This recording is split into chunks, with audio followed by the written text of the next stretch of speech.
So, this chapter is rather intriguing to me because most of the time, whenever a chapter focuses on the miscellaneous characters, the characters in the background, the characters that, let's be frank about it, you just don't give a shit about, normally, I don't, I don't give a shit, and in normal situations, I would call this kind of chapter a flop. I would. But I think, but that didn't happen. Honestly, I did legitimately care about a lot of the characters, both secondary and miscellaneous, the kind who don't really even have names or whatnot. And I think part of that is large in part because of Deku's villain or vigilante arc. Now, I'll preface it by saying, obviously, I think this would have been more impactful had Horikoshi been able to expand upon that vigilante arc more. But I think one thing about the vigilante arc that, for however flawed it might be, that it really established is the idea that the citizenry, the people, the average everyday people, have just lost faith in heroes. They do not believe in heroes. They have to look out for themselves. They're like, the heroes are people the average person can no longer depend on. And to that effect, I think that's what does make this chapter more effective, in my opinion, is because with Izuku fighting as hard as he can, fighting tooth and nail in order to stop Shigaraki, it does make moments like these now much more palpable, in the sense where you know that they're slowly starting to regain that faith, that belief in heroes again. Like Izuku is, for better or worse, however this ends, is restoring is restoring the faith in heroes. And I like how it is. I like how when to the point where near the end of the chapter, when you see that one guy who kind of asked, I think it was the one guy who asked Izuku, can you bring it all back? When you see him say, you can do it, like, yeah, it is. It does work. Like, just seeing that one person who just wanted so desperately to believe, but was also like, how can we trust you? It's like seeing him say once again, you can do it. Like, yeah, it's that one little point that says, yeah, the faith in heroes is returning. And I like how this chapter also touched on various other perspectives as well. On top of that, though,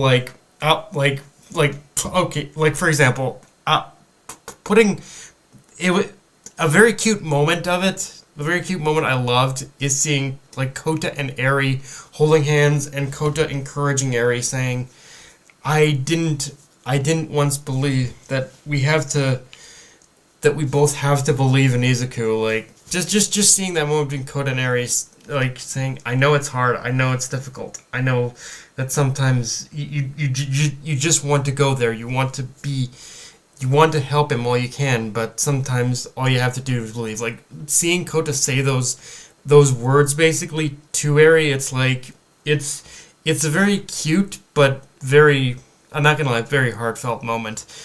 And now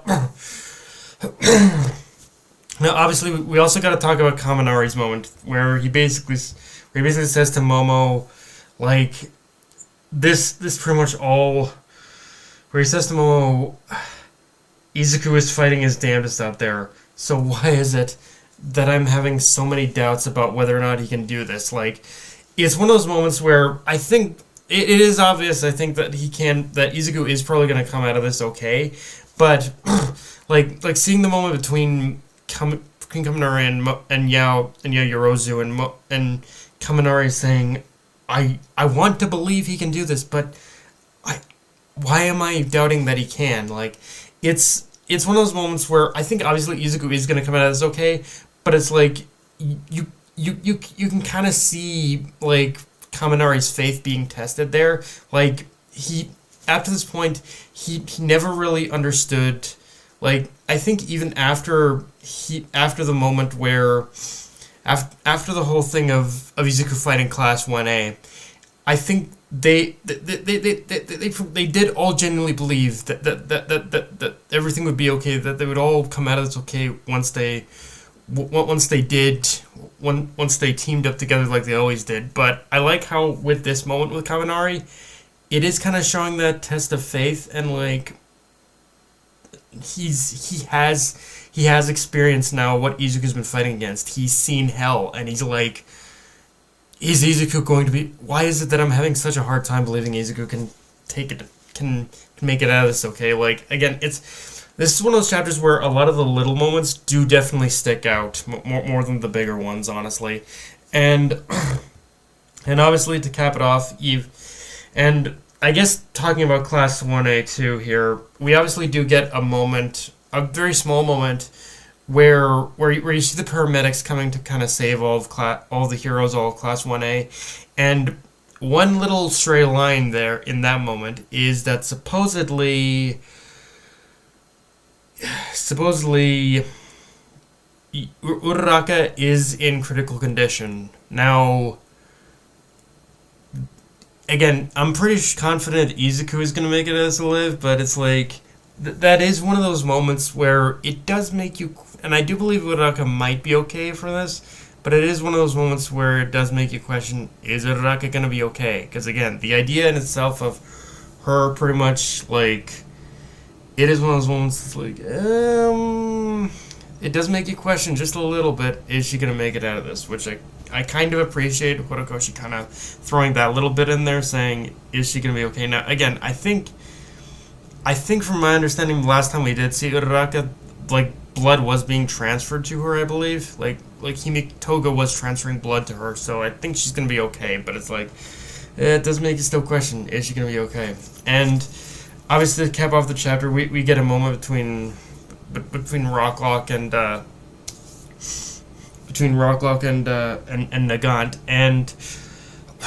Nagant, and yeah, I do like how it does kind of how that whole conversation is like, it does put the whole like conflict between villains and heroes into its ultimate full circle moment of like, yeah, there's been so much fighting between that at this point. It's like that there's been so much fighting, and yet between the two, and yet for Lady Gaunt, someone who had lost faith in the idea of heroes, in the idea of the system she was working for, and the idea of heroes in general, somehow Izuku did make her believe again. It's kind of a bit of it's a moment that, again, kind of, I think is one of those things where it's like, okay, it's stepping into a little bit of that territory of like, okay, Izuku's got a little bit of that